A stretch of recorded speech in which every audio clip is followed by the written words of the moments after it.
جب دین ایک ہے اور جب حقوق برابر ہیں تو یہ برابری کیوں نہیں ہے مرد اور عورت میں؟ یہ جو ایک ہم کہتے ہیں نا کہ مرد کو افضل رکھا گیا ہے، عورت کو ذرا وہ رکھا گیا ہے، تو یہ ایسا کیوں ہے؟ بسم اللہ والصلاۃ والسلام علی رسول اللہ۔ بنیادی طور پر یہ بات ذہن میں رہنی چاہیے کہ یہ جو برابری یا عدم مساوات کا کانسیپٹ ہے، یہ دو طرح سے ہے۔ پہلا تو یہ کہ کیا دینی لحاظ سے مرد اور عورت میں تفاوت برتا گیا ہے اعطاء کے اعتبار سے، اس کو دینے کے اعتبار سے، یا وہ کمائی کرتی ہے تو اس کمائی کے حوالے سے؟ نہیں۔ اگر مرد نماز پڑھنے کا اس کو پورا ثواب ہے تو عورت کو بھی پورا ثواب ہے، اور اگر عورت کا تقوی زیادہ ہے تو عورت کو زیادہ ثواب ہے۔ ٹھیک۔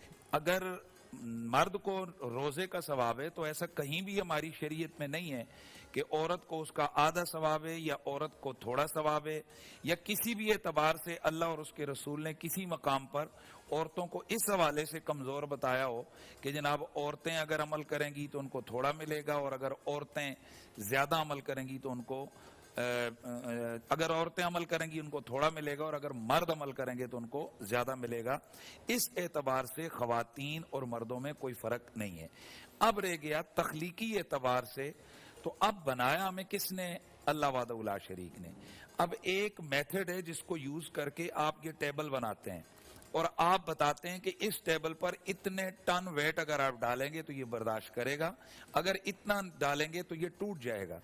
اور ایک اور ٹیبل آپ بناتے ہیں جو لوہے کا بنا ہوا ہے، آپ کہتے ہیں کہ اس پر آپ اس سے ڈبل اگر ڈال دیں گے تو وہ ویٹ اٹھا لے گا، اور اگر اس سے زیادہ ڈالیں گے تو پھر وہ ٹوٹ جائے گا۔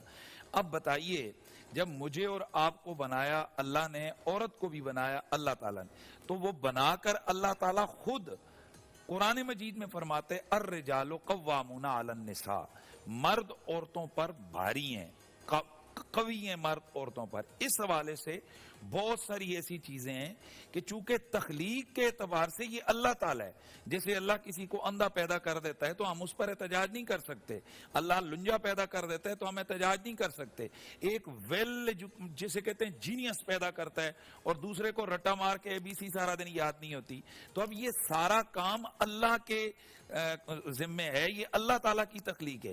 تو اب جس اللہ نے کسی کو امیر بنایا، غریب بنایا، کسی کو لنجا بنایا، کسی کو تندرست بنایا، کسی کو اندھا، کسی کو بینا بنایا، اسی اللہ نے مرد اور عورت کو بناتے ہوئے کچھ اعتبارات سے مرد کو قوی رکھا، عورت کو اس کے مقابلے میں کم رکھا۔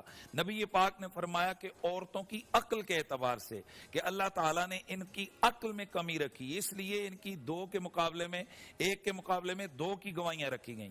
اس کے بعد فرمایا اللہ تعالیٰ نے اس کے دین کے معاملے میں کچھ کمی رکھی ہے۔ وہ کیسے؟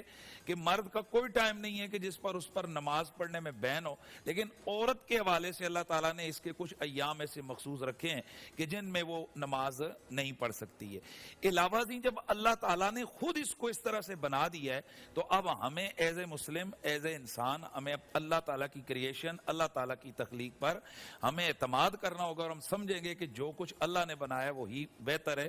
اب رہ گیا ہم یہ کہیں جی کہ برابری کریں، عورتیں مردوں والے کام کرنے شروع کر دیں اور کہیں جی کہ ہم برابری کریں گی۔ جب اللہ نے یہ ٹیبل بنائی اس ویٹ کے لیے نہیں، اٹھانے کے لیے، اب آپ اس پر کیسے وہ وزن ڈال سکتے ہیں؟ جب عورت کو اللہ نے بعض چیزوں میں اس کام کے لیے بنایا ہی نہیں ہے تو عورت وہاں جا کر کیسے کہے کہ میں مرد کے ساتھ کندھے سے کندھا ملا کر کھڑی ہوں؟ اللہ تبارک و تعالیٰ نے مردوں کی ذمہ داری لگائی وہ عورتوں کے لیے کما کر لائیں، عورتوں کی ذمہ داری رکھی کہ تم گھروں میں رہو، خرچہ کرو، اور بچوں کی تم بہتر تربیت کرو، اور ان کی عزت کا محافظ اور رکھوالا اس مرد کو بنا دیا۔ اور عورت کو کہیں بیٹی کی توقیر دی، یعنی بیٹی کے رشتے میں تقدس دیا، کہیں ماں کا رشتہ دے کر مرد کی جنت اس کے پاؤں کے نیچے رکھتی۔ بالکل سوچئے، ماں کا رشتہ، ماں کون ہے؟ عورت، اور اس کے پاؤں کے اندر جناب جنت ہے مرد کی، اور کہیں پر بہن کا مقدس رشتہ رکھا، اور کہیں پر بیوی کا ایک ایسا رشتہ رکھا کہ ہن لباس لکم وانتم لباس لہن۔ ہم یہ سمجھتے ہیں کہ سب سے زیادہ اگر کسی مذہب میں، دین میں حقوق عورتوں کے بیان کیے گئے یا ان کا لحاظ رکھا گیا تو وہ خواتین کے حقوق۔ سبحان اللہ۔